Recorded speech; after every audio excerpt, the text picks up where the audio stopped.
Hey everybody, I wanted to do a little video, as I mentioned in the weekly video I do, on the internet and the web, and then break down a little bit more kind of what we mean when we talk about the web or the World Wide Web. So I'm going to share my screen here, or I'm going to show you my screen just to kind of show you a couple of helpful links when it comes to web browsing and security and privacy, those kinds of things online, things that we've been talking about already in discussion. So we know from the lecture that there is this difference between the internet and the web, right? Now you might recall the discussion, the content we went over a couple weeks ago, actually week one, between hardware and software.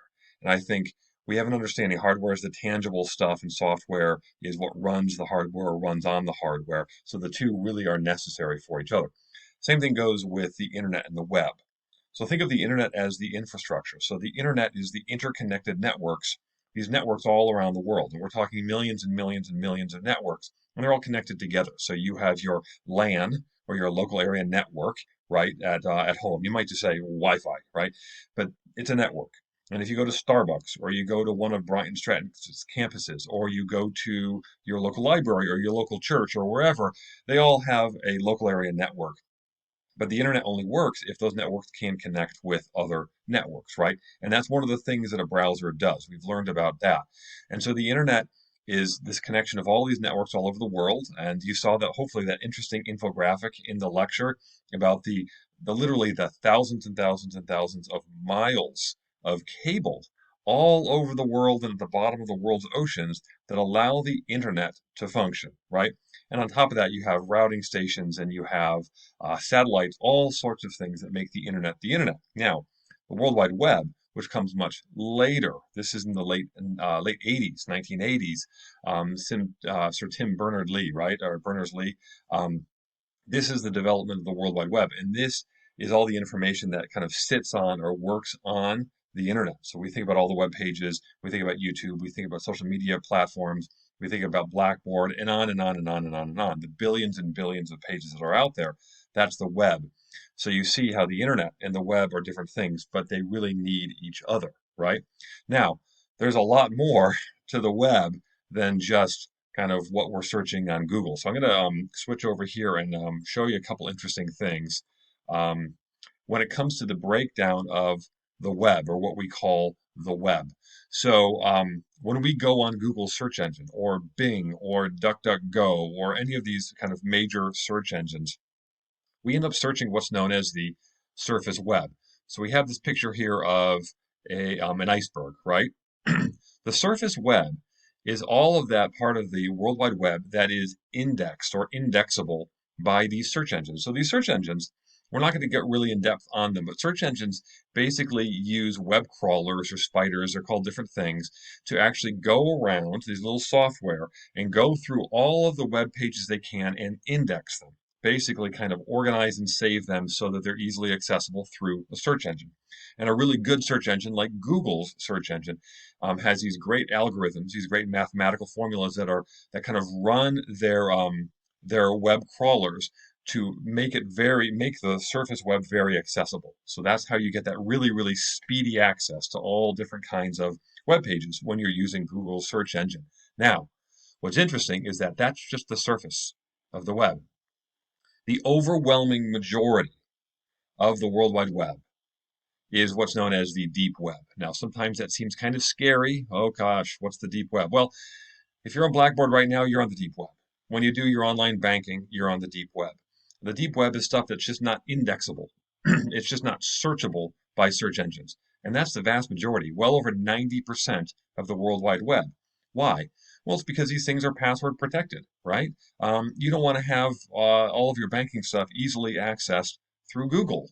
So these things are encrypted, they're made secure so that people can't just go and get them. That's part of the deep web. In fact, the vast majority of the deep web is kind of that mundane stuff. You know, it's banking information, it's social security information, it's stuff that corporations and companies, keep private, HR related information, stuff like that. So the surface web is the stuff that's indexable or searchable through search engines.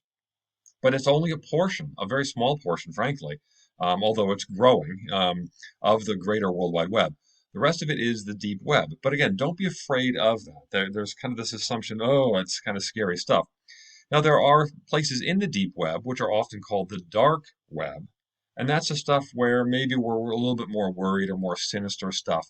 Um, this is part of the deep web, but these are networks that are completely anonymous. Okay. Now they can only be accessed really. I mean, technically they probably can be accessed in a variety of ways, but through certain browsers. So we talked a lot about browsers, right? The browser usually that is used for things like finding the dark web would be something like the Tor browser. This is the Tor browser. It's a free browser. It's actually a good browser. But this is an encryption heavy browser. This is a browser where anonymity is everything. So you are not tracked. They don't have cookies, kind of placed on your into your browser. They're deleted immediately. Um, you're really not. You have your IP address, okay, kind of your address of your computer online, if you will, that is kept secure. Okay, so a Tor browser, and this is something people use just as a browser too. They just like the browser, but this is something people would use to access the dark web. Now, anonymity. Why is that such a big deal with the dark web? Well, it's because think about if you lived in a repressive country like Iran or China or Cuba or many other countries, Russia right now, you're worried about speaking out against the government, perhaps. So you're a political dissident and you want to associate with other people like you. You may use an encrypted browser to go on the dark web and talk to other kind of freedom fighters like yourself, right? Very, very common. Okay, a lot of whistleblowers, people who are kind of spilling the beans on government malfeasance or on corporate, shenanigans or something like that. They may correspond with journalists on the dark web to keep themselves and their identities secure.